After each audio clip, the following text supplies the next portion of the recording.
2024 সালে হাতে গোনা কয়েকটা দিন বাকি আছে। আজকে 29শে ডিসেম্বর, হাতে 4 দিনের ছুটি। কোনো পরিকল্পনা নেই কোথায় ঘুরতে যাব। ট্রেনের টিকিটে সমস্ত জায়গা বুক হয়ে আছে, তৎকাল টিকিটের পাওয়ার সম্ভাবনাও নেই। অনলাইনে বাসের টিকিট দেখলাম, পছন্দসই বাস এবং বাসের সিট কোনোটাই পাওয়া গেল না। অগত্যে বাঙালির পায়ের তলায় সরষে। বেরিয়ে পড়লাম নিজের গাড়ি নিয়ে লাটাগুড়ির উদ্দেশ্যে। রাস্তা বহরমপুর থেকে প্রায় 420 কিলোমিটার। চলুন আজকের এই জার্নির সাক্ষী হয়ে থাকুন আপনারাও। অবশ্যই কমেন্ট বক্সে জানাবেন কেমন লাগলো। এখনো পর্যন্ত পূব আকাশে সূর্যিমামা উঁকি দেয়নি। ভোরের আলোয় রাতের অন্ধকার কেটেছে মাত্র। আমরা চলেছি পুরাতন NH-34 অধুনা NH-12 ধরে শিলিগুড়ির উদ্দেশ্যে। আমাদের প্রথম হল্ট হবে ফারাক্কা স্টেশন, ফারাক্কা ব্যারেজ পার করে। রাস্তায় অল্প অল্প কুয়াশা আছে। 4 লেনের রাস্তা, দারুণ রাস্তা। গাড়ি কখনো ধীরে কখনো আস্তে আমাদের এগিয়ে চলেছে। একটু সাবধানেই চালাতে হচ্ছে, তার কারণ রাস্তার মাঝে মধ্যে ডাইভারশন আছে। কখনো ডান দিকের রাস্তাটা খোলা থাকছে, কখনো বাঁ দিকের রাস্তাটা খোলা থাকছে। গল্প করতে করতেই আমরা এসে পৌঁছালাম আহিরন ব্রিজ। এটা আসলে যে ফারাক্কা ব্যারেজ থেকে ভাগীরথী নদীর সঙ্গে কানেক্টিং ক্যানেল আছে, সেই ক্যানেলের ওপরের ব্রিজ। এখানটাতেও লক গেট আছে। এখানে প্রয়োজন মতো ভাগীরথীতে জল ছাড়া হয় এবং বন্ধও রাখা যায়।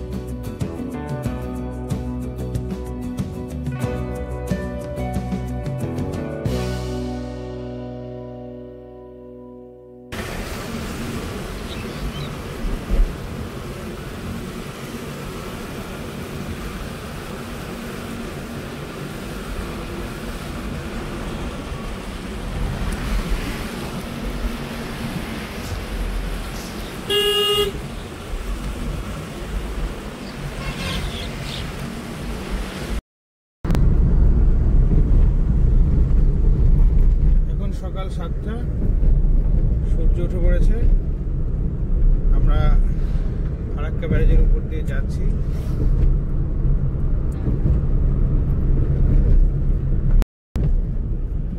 ফারাক্কা ব্যারেজের উপর দিয়ে যাচ্ছি গাড়ি চালিয়ে। এখন আমরা ডুয়ার্সের দিকে এগিয়ে চলেছি। আমাদের গন্তব্যস্থল ডুয়ার্স।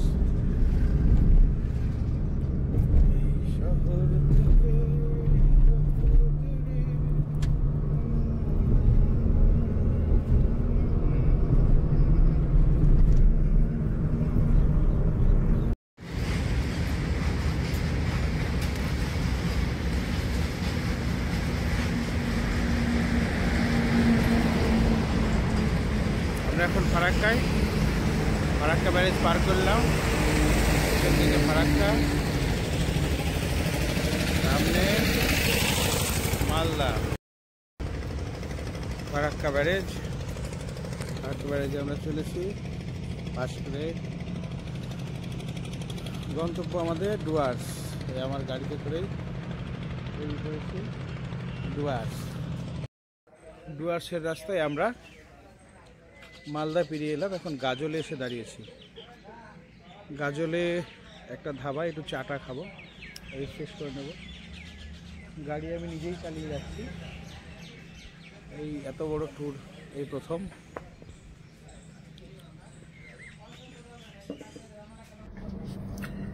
মালদার সীমানা পেরিয়ে এখন আমরা দিনাজপুরে রাস্তার দুই দিকে অপরূপ দৃশ্য দেখলাম। এরকম হলুদ সর্ষের ক্ষেত এর আগে আমি কখনো দেখিনি। বাঁ দিকে এবং ডান দিকে গোটা এলাকাটায় একদম হলুদ, এবং এই হলুদের যে কি অপরূপ সৌন্দর্য সেটা ভাষায় বর্ণনা করার মতন ভাষা আমার কাছে নেই। একদম ইসলামপুর পর্যন্ত রাস্তার বাঁদিক এবং ডান দিক গোটাটা একদম হলুদ। যদি আপনারা কখনো গাড়িতে করে এই শীতের সময় আসেন তাহলে এই অপরূপ দৃশ্য আপনাদের মুগ্ধ করবে।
আমরা যত উত্তরবঙ্গে কাছাকাছি পৌঁছাচ্ছি তত আমাদের ভূপ্রকৃতি চারপাশে বদলে যাচ্ছে।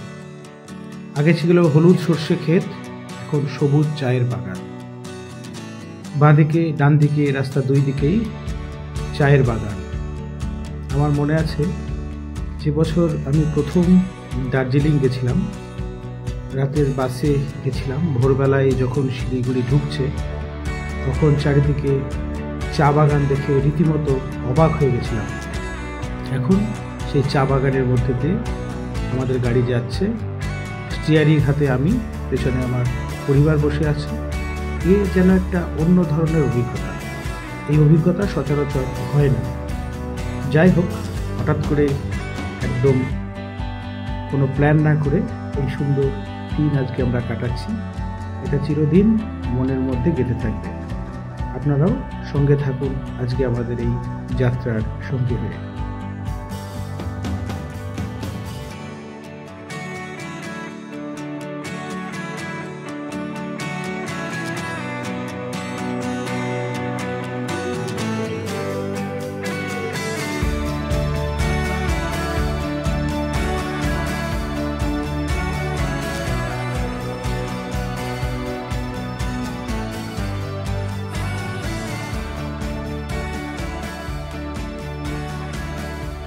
এইভাবে চলতে চলতেই পথ কখন কেটে গেল, সময় বয়ে গেল। আমরা পৌঁছালাম ফুলবাড়ি থেকে একটা রাস্তা চলে গেছে সোজা শিলিগুড়ি, আর একটা চলে গেছে লাটাগুড়ি। ডান দিকে টার্ন নিয়ে একটু এগিয়ে পিছনে বেঁকিয়ে এসে আপনারা যদি যান কখনো তাহলে অবশ্যই গুগল ম্যাপটা ফলো করে যাবেন।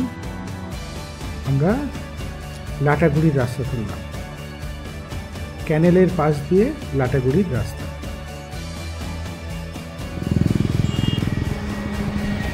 এখন যাচ্ছি গজলডোবার রাস্তায়, গজলডোবার সামনে।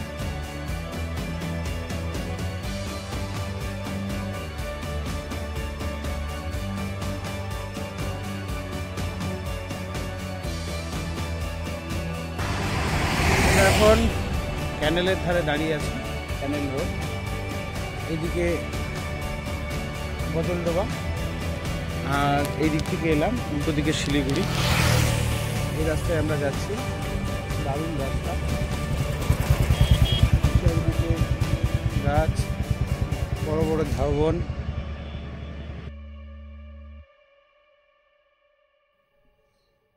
আমরা এখন ডুয়ার্সের মধ্যে দিয়ে যাচ্ছি। একদিকে তিস্তার ক্যানেল আর একদিকে শালের জঙ্গল। জঙ্গলের ভেতর দিয়ে আমরা যাচ্ছি। জায়গায় জায়গায় বড় বড় পোস্টার দেওয়া আছে, হোর্ডিং দেওয়া আছে, হাতিদের পারাপারের রাস্তা, সাবধানে গাড়ি চালান, এলিফ্যান্ট ক্রসিংস। কি বলবো, একটা মানে দারুণ দারুণ অনুভূতি। এরকম রাস্তায় নিজে ড্রাইভ করে যে যাব, এটা আগে কখনো ভাবিনি।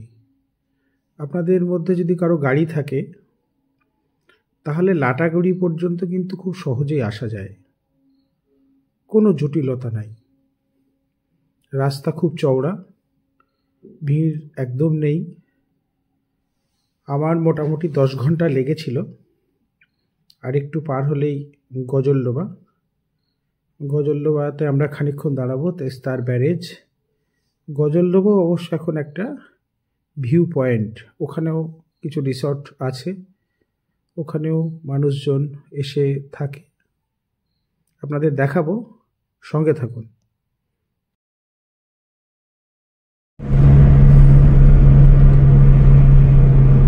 Teesta barrage.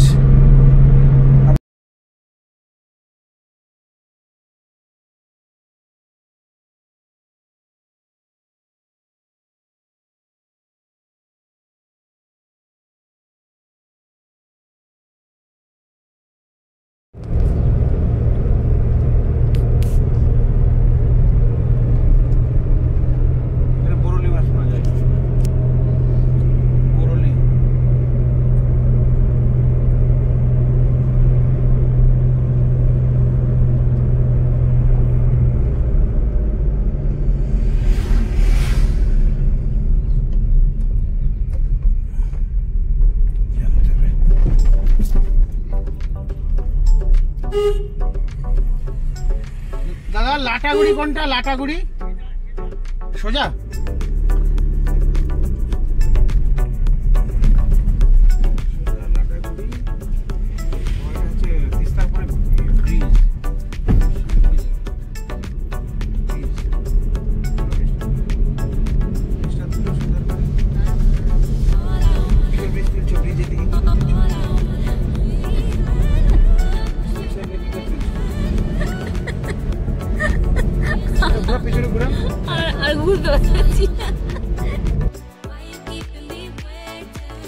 Welcome to Teesta barrage. এটাই গজলডোবা। গজলডোবার নাম আপনারা বিভিন্ন ইউটিউব ব্লগে বা অন্যান্য জায়গায় শুনে থাকবেন। এটা আসলে তিস্তার উপরে একটা ব্যারেজ বা বাঁধ, যেটা নির্মাণ করা হয়েছে। ভারতবর্ষের সঙ্গে বাংলাদেশের যে তিস্তা জলবন্টন চুক্তি যেটা আটকে আছে, যেটা নিয়ে ঝামেলা, সেটা এই ব্যারেজ, এখানটায় যে জলটা আটকানো হয় সেটা নিয়ে।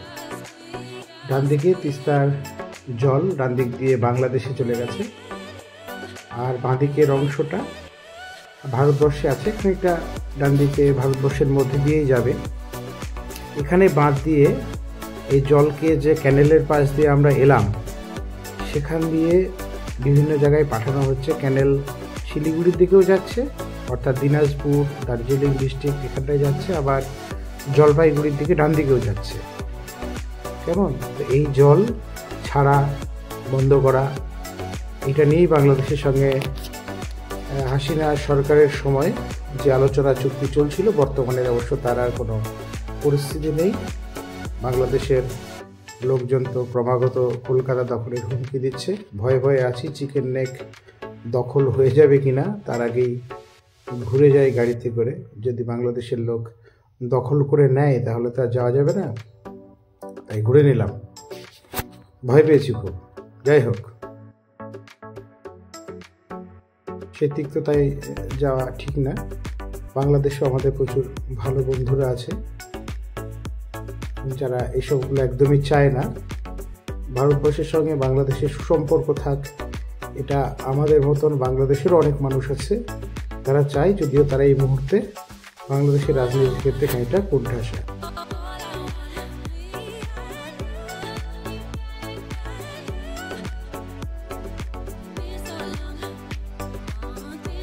আমরা এখন তিস্তা ব্যারেজ গজলডোবায় এসেছি। একটা ছোটোখাটো টুরিস্ট স্পট। গাড়িতে করে লাটাগুড়ি যাওয়ার পথে পড়ে। আমরা যাচ্ছি গরুমারা ফরেস্ট। তিস্তা এদিকে বাংলাদেশের দিকে বয়ে গেছে।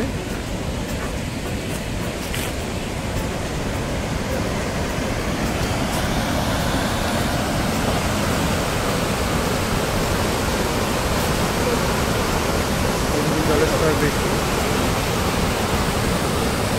পড়ে না।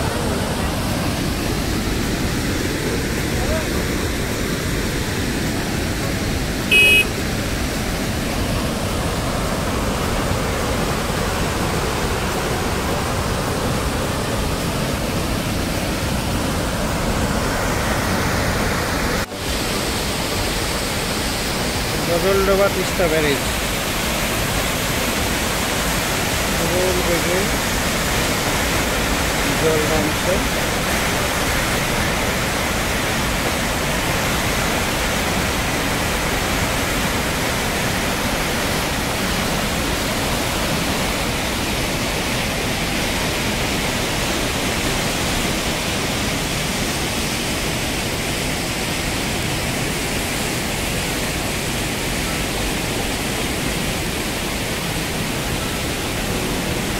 আমরা এখন যেখানটায় দাঁড়িয়ে, এটা গজলডোবা তিস্তা ব্যারেজ। এদিকটাই তিস্তা ব্যারেজ, এদিকটায় জলের স্তর উঁচু আর এই জল বাংলাদেশ হয়ে যাচ্ছে। তারপর ব্যারেজ করা হয়েছে, ওই দিক দিয়ে ক্যানেল বেরিয়ে গেছে। এই ক্যানেলের পাশ দিয়ে আমরা এলাম এক্ষুনি। ক্যানেল বিপুল বেগে জল বেরিয়ে যাচ্ছে। কয়েকটা ব্যারেজের মতন ব্যাপার। তিস্তা নদী এবং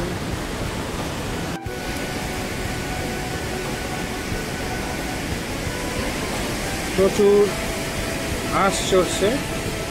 বালি হাঁস সম্ভবত সাইবেরিয়া থেকে আসে। জঙ্গলের মধ্যে দিয়ে রাস্তা। এক্ষুনি গজলডোবা পার করে এলাম। ডুয়ার্সের ভূপ্রকৃতি সত্যি অসাধারণ।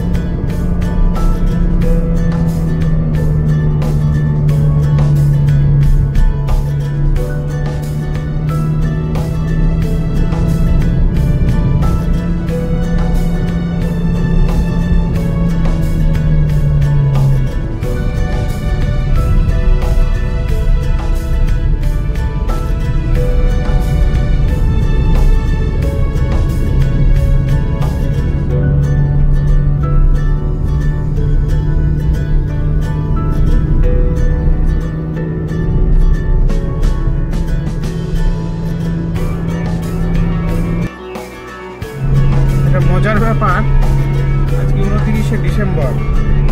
আমাদের মুর্শিদাবাদে এখন বেলা 2:30, বেশ ঠান্ডা করে, সোয়েটার গায়ে দিতে হয়।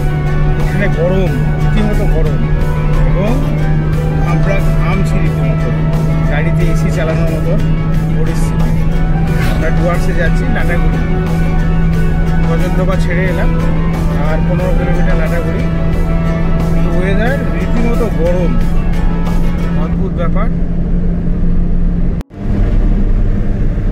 এতক্ষণ চা বাগান ছিল, এখন শুরু হলো বাঁশ বন। চারিদিকে বাঁশের বন।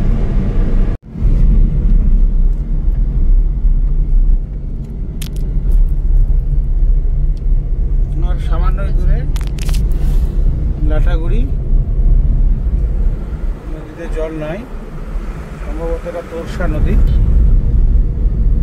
তোরসা নদীর বরৌলি মাছ খুব বিখ্যাত। দেখা যাক পাই কিনা। এটা আমাদের রিসর্ট, আমার অরণ্য রিসর্ট, লাটাগুড়ি। একটু এক্সপেন্সিভ। আমরা যে ঘরটায় আছি সেটা 2500 টাকা বলেছিল, 2000 টাকায় দিয়েছে। পরিবেশটা খুব ভালো। এইটা এন্ট্রান্স।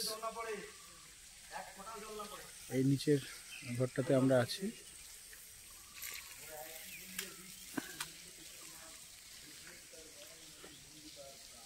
আর ওই পিছন দিকটাই জঙ্গল,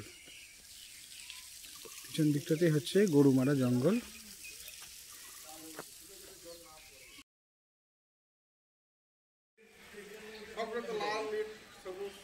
এটা হচ্ছে আমার অরণ্য রিসর্ট। এই রিসর্টে আমরা আছি। এটা হর্নবিলের পাশে ওভারব্রিজটা আছে। ওভারব্রিজটা পার করে এসে ডান হাতে নেমে একটু ভেতর দিকে এসে রিসর্টটা একটু ভেতরে।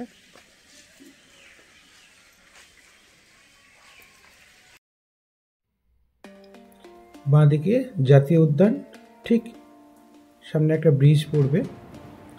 ব্রিজের বাঁ দিকটাতেই আমাদের রিসর্ট আবার অরণ্যে। এখানে এসেই বুক করেছি, আগে থাকতে বুক করে আসিনি। যেহেতু নিজের গাড়িতে করে এসেছি তাই 4-5টা রিসর্ট দেখে বুক করলাম। হর্নবিল দেখতে এসেছিলাম, এখন বন্ধ আছে। আর সেটা পেয়ে গেলাম, ভালোই, দারুণ রিসর্টটা, নিঃসন্দেহে ভালো। এদিক দিয়ে ট্রেন লাইন গেছে, এর তলাটা দিয়ে ট্রেন লাইন গেছে। বাঁ দিকে জঙ্গল, ডান দিকেও জঙ্গল। এখানে একটা ডান দিকে ভালো স্পট আছে, আমাদের যাওয়া হলো না, রাত হয়ে গেল বলে। আপনারা সময় করে এলে অবশ্যই যাবেন। আমরা যাচ্ছি রিপোর্টিং করতে গরুমারা অভয়ারণ্যে। আমাদের কালকে সাফারি ওয়াচ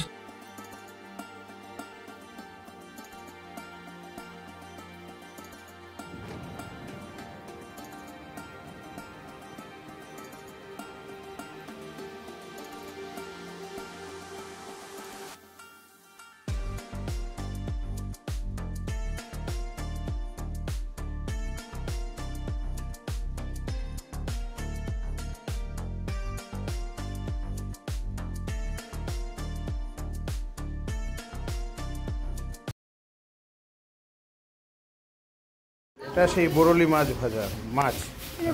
একথা তিস্তার, এটা না তোর সাথে বরলি মাছ তিস্তার না খেতে। এটা হচ্ছে সেই তিস্তার বিখ্যাত বরলি মাছ ভাজা হচ্ছে।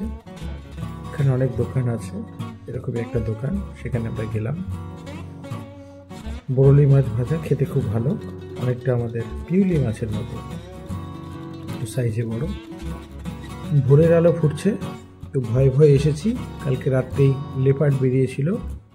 এবং এই যে রিসর্টটাতে আছি আমরা, একদম জঙ্গলের ধারে। হাতির পাল মাঝে মধ্যেই হানা দেয়, ইনফ্যাক্ট পরশু দিনে এসেছিল। যাই হোক, এক্সাইটমেন্ট আছে।